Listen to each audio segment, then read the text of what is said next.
white supremacists and neo-Nazis in Trump hats.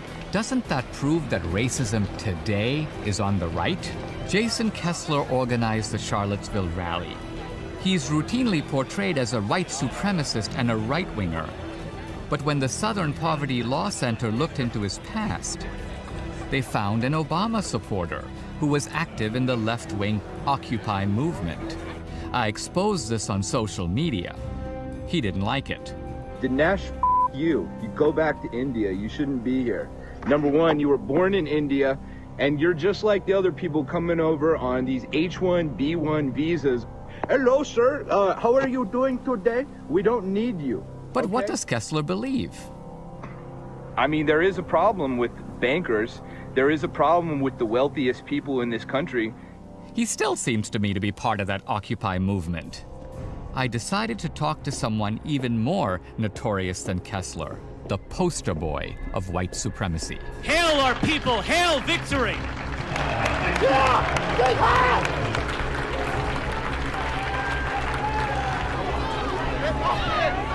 Protests over Richard Spencer's visit turning violent. White nationalist Richard Spencer is speaking at the University of Florida. Governor Rick Scott did declare a state of an emergency. Pepe has become kind of a symbol.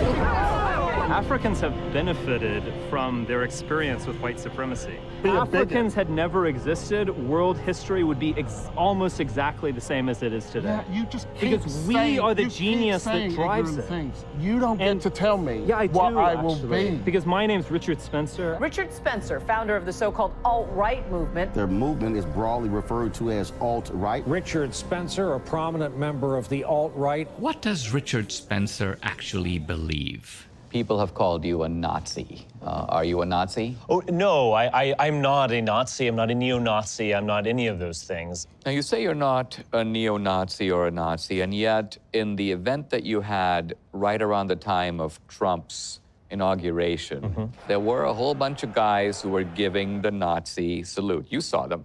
Sure. You didn't repudiate them. No. So you thought it was okay to have some Nazi salutes that in response to what you were saying? I utter the words, hail Trump, hail our people, hail victory. Doesn't hail Trump sound unnervingly like Heil Hitler? Sure, I was being Isn't very that why provocative. you were being provocative? Isn't it fair to say that you know that there is a media left out there that is looking to pin neo-Nazism on the right? And by doing this kind of thing, you're actually playing a part in a script. You're actually giving them what they want, which gives you a lot of media attention. It serves their script, but it actually hurts Trump. No, I don't think the alt-right has hurt Trump in the slightest bit. Would it be fair to say that you are not just against illegal immigration, but immigration, period? I would be actually happy to open the door to white South Africans. Would you be happy with an immigration policy that basically said, we want people from New Zealand, Australia, white guys from Europe, Iceland, and South Africa. We don't want that many people from, if any, Barbados or Bombay? Yes. Now, this seems very different than Trump. And by that, I mean, isn't it true that the line that Trump is drawing is not a racial line, but a line between the legal and the illegal immigrant? He's made a difference between the illegal and legal, sure, but I ultimately don't support that.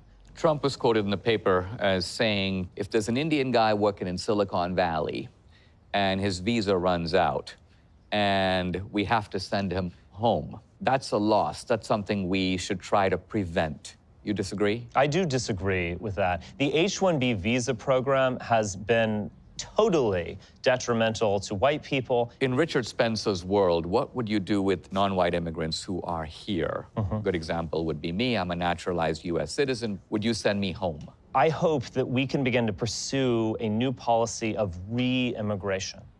And that would be about allowing people to go home again. I mean, I hear you echoing a white Malcolm X philosophy. Is it fair to say, as a generality and as a succinct way to put it, that you believe in segregation of the races? We do believe in separation, standing on our own feet, among our own kind, and solving our own problems. And that's the only way you'll get a solution to the vital race problem in this country. Mr. Muhammad teaches us to love our own kind and let the white man take care of himself. And so if you and Malcolm X were at the table, you'd get along just fine. I think we could have a respectful dialogue if Malcolm X were at the table. Do you agree that what you're articulating is a philosophy that was very prevalent among really progressive Democrats in the early 20th century? I am sure there are instances in which left-wing thinkers or entities adopted nationalism. What it means to be on the right, what it means to be a conservative, is actually deeply collectivist. It is not individualistic Pause for a at all. moment. So as I would say as a conservative, I'm conserving the philosophy and the principles of the American founding. You're not. I've been critical of the American founding and throughout my writings in my career. Sure. What was wrong with the American founding? This notion that we will create a state to protect human rights or individual rights. I mean, no state in the history of the world, including the United States, was ever created like that. So all men are created equal, true or false? False, obviously. What about the idea No that... one actually believes that. I mean, seriously, no one believes that. The idea that, let's say, we have a right to life, true or false? A right? I don't think we have rights to really anything. I don't think we should ever pledge allegiance or worship legal documents. And would you agree that at the end of the day, it is the individual who serves the state and not the other way around? There are duties that we have to the state. But this notion of a limited government, which, you know, as you know, the founders saw the government as the enemy of our rights. In other words, Not really. Well, look at That's the bill. Reaganism. Let's look at the Bill of Rights. Congress shall make no law doing this, and Congress shall make no law doing that. So our rights, our First Amendment right, our Second Amendment right to own a gun, our Fourth Amendment right, are seen as protections against a government. No individual has a right outside of a collective community. You have rights, not eternally or given by God or by nature. Who gives them to us? You have them because you're a part of this community. Ultimately, the state gives those rights to you. So the state is the source of rights, not the individual. It simply is. What would be your take on, say, Reagan? I do not think that he was a great president. Who's your favorite president? There is something about Jackson. There's something about Polk as well, someone who only served one term. But I mean, Jackson and Polk, as you know, both Democrats. Party is just the vessel that one uses. I mean, Jackson's the founder of the Democratic Party. You can find perhaps elective affinities, perhaps kind of ironic affinities between myself as an identitarian and a progressive Democrat from the 1920s or something. Have you seen the movie Birth of a Nation?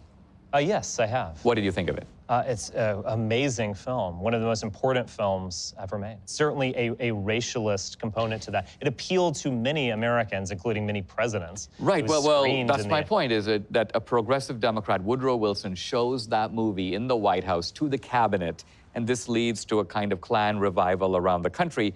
So you see why I'm placing you in that tradition, because that's your team. If that's progressivism, then I guess I'm a progressive. I'm fine with that. International socialism. To be honest, I'm not totally opposed to socialism when done right. I think we actually should use the government to benefit ourselves, the people of this country. I think we should have a national healthcare system. I think we should quadruple national parks. I think we should make this world a better place, and I think government has a role to play in that. Now, there's very little on which Spencer and Trump actually agree. Trump's a flag-waving patriot who cherishes the American founders. Spencer isn't and doesn't. Trump's a free market capitalist.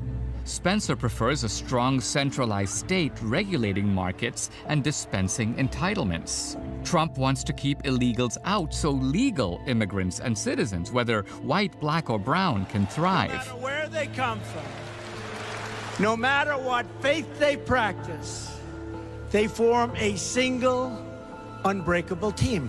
That's what we are. We're a team. As a nation, we're a team. Spencer wants only white immigrants. Trump believes that rights come from God. No matter what the color of our skin or the place of our birth, we are all created equal by God. Spencer's an atheist who believes our rights come from the government. They call him alt-right. But he's not on the right. He's not a conservative. He's a tool of the media to pin the white supremacist tail on the Republican elephant. He's part of the big lie.